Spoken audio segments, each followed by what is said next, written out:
Hello, my name is Maya Bonner. I am a R.O.C.K alumni and am currently on the staff of R.O.C.K as a K-2 after school program leader, teaching virtually. For Black History Month, we did a little spotlight where R.O.C messaged me some questions if I wanted to respond to them to help SFUSD improve its anti-racist policies and practices. And the question that I found most interesting was with the school district's goals to be anti-racist in mind, what practice or practices are most important to start right away? And when I first heard this question, I thought like, oh, I'll just write, something quick, like 5 sentences about what practices SFUSC can do to better lives for Black students and education for Black students. And then I thought about my experience growing up in SFUSC and how that affected me and how it shaped others in my community that I grew up with and how we had different outcomes. So here's my story. I'm going to try to read it to you as best as I can. So at the age of 6, I remember my mother telling me I was leaving Daniel Webster Elementary and going to a new school in Noe Valley. At the time, I didn't understand why. I loved my school. I had friends. We lived right across the street, and I loved the faculty there. It was really fun. Fall of my first grade year, my mom brought me to this school, which was further away. I didn't know anyone. There were maybe one or two other Black kids out of 500 students. It was a really big school, and I couldn't really relate.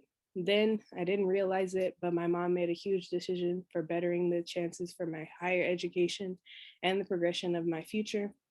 At the time, Daniel Webster didn't have a library, computers, and a PTA. The PTA that was there was solely run by teachers. Although I was surrounded by students that looked like me and I enjoyed all the cultural celebrations the school had to offer, Daniel Webster didn't have the resources to support my education. In SFUSD, I find that schools with primarily Black minority students often don't have enough resources to support those students or simply choose not to. I had to leave my neighborhood to go to Alvarado Elementary, which may have been a more challenging school with more funding or books and computers, but a world away from what I knew and grew up in. I'd start the school day and end up in a different place. As I started to get older, I wondered why the schools with better resources and higher test scores were never near my side of town, and why they usually had a maximum of 3% Black students. Like I went to Lowell, had 1% or 2% Black students. I wondered why my childhood friends from Daniel Webster were getting killed in the streets or starting to raise their own families. And my friends that I met at Alvarado were graduating with bachelors and becoming lawyers and doctors. I believe wholeheartedly that if schools in the low income neighborhoods I grew up in were given the same resources to support their students, that they would have a better chance at educational opportunities. Whether that's counseling or wellness centers, just so the students have a place to go to talk to someone, or if it's field trips taking them out of their regular environment, what they see every day, it shows students something new, and that's exactly what learning is. One key thing that R.O.C ingrained in me was empathy and good moralistic virtues and values. I was always eager for the weekend to start because I knew I was going to have fun adventures, and I never once felt like I couldn't talk to someone at R.O.C. I was going to a school where I was bullied every day. I couldn't talk to anyone. I didn't feel comfortable talking to anyone. And I looked different and than everyone else, and nobody really understood how I felt.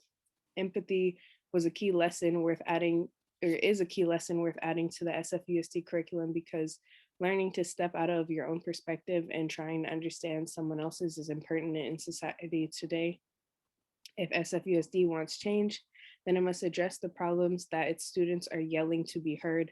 My mother experienced racism being one of the few Black women to get into Lowell High School in the 1970s, and it's inexcusable that her daughter still has to experience and protest the same problems all the way in 2016, only to be answered with silence. It's been 5 years since I graduated. It's now 2021, and Black students are at Lowell and they're still being met with injustice. They're still at Lowell, barely being heard. They're still dealing with decades of hidden racism. And if we want to change that system, these racist encounters must be addressed promptly and appropriately to show the Black community that SFUSD is leading the movement, that racism will not be accepted in any form, online or in person. Students coming from any background should have resources to support them so they feel they can learn without added and necessary social stress. Black History Month was created for the progression of Black people, but also to acknowledge the rough, strenuous journey that Blacks have endured while fighting towards equality. I believe SFUSD has done a lot to show that they will not tolerate racism in its schools, within its classrooms, within its staffing, but I think it needs to work on its proactivity when it comes to student social interactions, teach them good values and empathy lessons while they're young, so it's not a larger problem while they become adolescents. Um, I wrote that, I want to say, before my first class of teaching of the day, and that was just me telling my story, and I hope it resonates within a lot of people in SFUSD, a lot of Black students, and I hope that it betters them to make them feel like they have a place where they can be on their own. Thank you.